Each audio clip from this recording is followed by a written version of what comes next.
Check చేయకుండా ఎలా approval ఇచ్చారు అనేది మా ఫస్ట్ క్వశ్చన్. గ్రామ పంచాయతీ అప్రూవల్. ఇక్కడ వచ్చేసి మళ్ళీ మన కృష్ణారెడ్డిపేట పంచాయతీ ప్రెసిడెంట్ వీళ్ళు ఎవరైతే ఉన్నారో వీళ్ళు అప్రూవల్ ఇచ్చేసి ఈ ఇల్లు కట్టుకోవడానికి ఈ ల్యాండ్ పట్టా ల్యాండ్ అయితేనే వీళ్ళు అప్రూవల్ ఇస్తారు. అప్రూవల్ ఇచ్చి మరి దగ్గర నుండి కట్టించారు.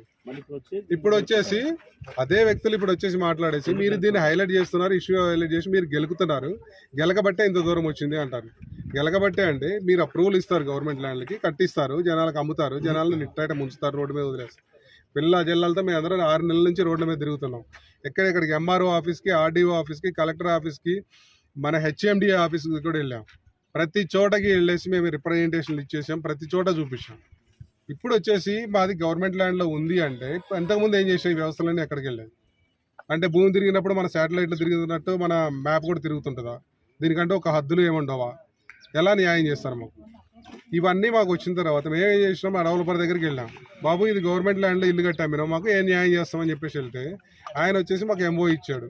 ఏంటి, మీ ఇల్లు గవర్నమెంట్లో లేదు, నేను పక్కా నికార్స్ అయిన మనిషిని, నేనేం తప్పు చేయలేదు, ఏ తప్పు చేయకుండా నేను పర్ఫెక్ట్గా ల్యాండ్ ఇచ్చాను, మీకు ప్రాబ్లం లేదు, మిమ్మల్ని ఎవడు టచ్ చేయడు, మీరు టచ్ చేస్తే మీ ఇంటి ముందు నేను నిలబడతాను వాటిచ్చేసి మాకేం చేసి ఎంఓయూ రాసిచ్చాడు. మీకు ఏదైనా న్యాయం జరిగితే నేను నిలబడతాను. మేము అడిగేది ఏంటి, ఆయన కోరిక ప్రకారం ఐడి సర్వే చేయించేసి ఆయనే ఉన్నాడు ఒక రోజు మొత్తం ఇక్కడ కూర్చొని ఏడీ గారి వెంట తిరుగుతూ సర్వే చేస్తున్నప్పుడు ప్రతి పాయింట్ చూసి ఆయన సైన్ చేసిండు. సైన్ చేసినప్పుడు నా ఇల్లు అనేది గవర్నమెంట్ ల్యాండ్లో ఉంది, నాతో పాటు ఇక్కడ 30-40 ఇళ్ళు గవర్నమెంట్ ల్యాండ్లో ఉన్నాయి. మేము అప్పుడు నిలదీసి అడిగాం, సార్ మీరు న్యాయం చేస్తున్నారు, మా ఇంటి ముందు నిలబడతా అన్నారు, ఏదైనా జరిగితే ఇప్పుడు ఏం న్యాయం చేస్తారంటే నాతో పాటు 3 పార్ట్నర్స్ ఉన్నారు. ఇంటూరు నాగేశ్వరరావు గారు, కందుకూరు ఎమ్మెల్యే గారు, ఆ సార్ పెద్దోళ్ళు అయిపోయారు, ఎమ్మెల్యే గారు అయిపోయేసి పెద్ద మనిషి అయిపోయారు. ఎలా మాట్లాడతారంటే నేను అక్కడ ఏం చేయలేదు, అసలు మొత్తం మా 100 ఎకరాలు మేము వెంచర్లు చేసాం, మా కంపెనీ అనేది మంచి పేరు ఉన్నది, నన్ను నా కంపెనీని బదనాం చేస్తున్నారని చెప్పేసి మాట్లాడతారు. మేము ఆయన్ని బదనాం చేయాలని ఆలోచన లేదు, మాకు ఎటువంటిది లేదు.